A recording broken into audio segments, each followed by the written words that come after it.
বন্ধুরা, আজকে আপনাদেরকে সাথে নিয়ে যাব গাজীপুরের অন্যতম জনপ্রিয় মাঠার দোকানে মাঠা খেতে। গাজীপুরের চা বাগান বাজারে অবস্থিত মাঠার দোকান, যে বাজারে রয়েছে অনেকগুলো মাঠার দোকান।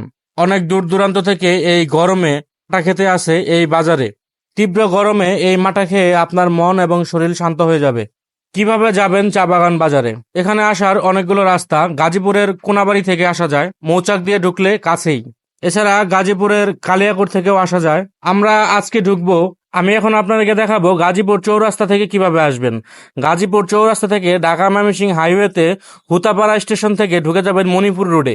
তারপর মণিপুর বাজার পার হয়ে চলে যাবেন পিরুজালি ব্রিজে। পিরুজালি ব্রিজ জায়গাটা অনেক সুন্দর, আপনারা দেখতেই পাচ্ছেন। আমি বলবো এখানে আপনারা কিছু রেস্ট করেন এবং সময় কাটান, ভালো লাগবে। জায়গাটা অনেক সুন্দর এবং বিকেলবেলায় অনেক মানুষ আসে এই ব্রিজে আড্ডা দিয়ে সময় কাটানোর জন্য। তারপর এই ব্রিজ থেকে কাউকে জিজ্ঞেস করলেই হবে, বান্দর মার্কেট নামের একটা জায়গা আছে, ওই রুট দিয়ে ঢুকে যাবেন।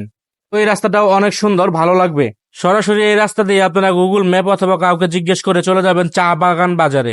আরেকটা কথা বলে রাখি, যদি আপনারা বর্ষাকালে এখানে আসেন, অবশ্যই পিরুজালি ব্রিজে অনেক সুন্দর একটি পরিবেশ পাবে। বর্ষাকালে পিরুজালি ব্রিজ মোটামুটি ভাইরাল একটা জায়গা থাকে গাজীপুরের জন্য, কারণ ব্রিজের চারপাশে পানি থাকে।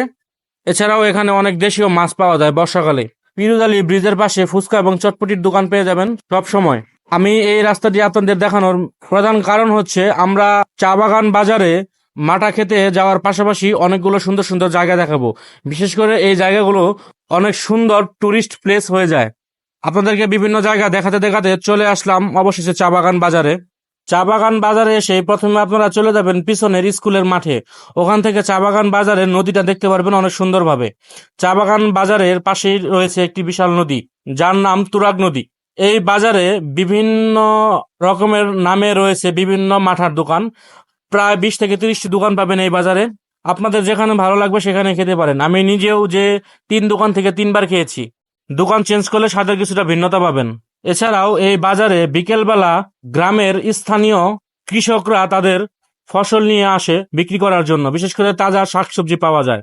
অবশেষে আমরা একটি দোকানে মাঠা অর্ডার করলাম। আমরা 2 বন্ধু এসেছি ঘুরতে, 2 জনের জন্য 2 গ্লাস অর্ডার করলাম। যদিও এখানে আসলে 2 থেকে 3 গ্লাস না খেলে চলে না, তবে আমার টার্গেট 3 দোকান থেকে 3 গ্লাস অথবা 2 দোকান থেকে 2 গ্লাস খাবো। তবে বাজারে একই দরে চলে, প্রতি গ্লাস 30 টাকা করে চলে, এর জন্য হয়তোবা বেশি ভাইরাল।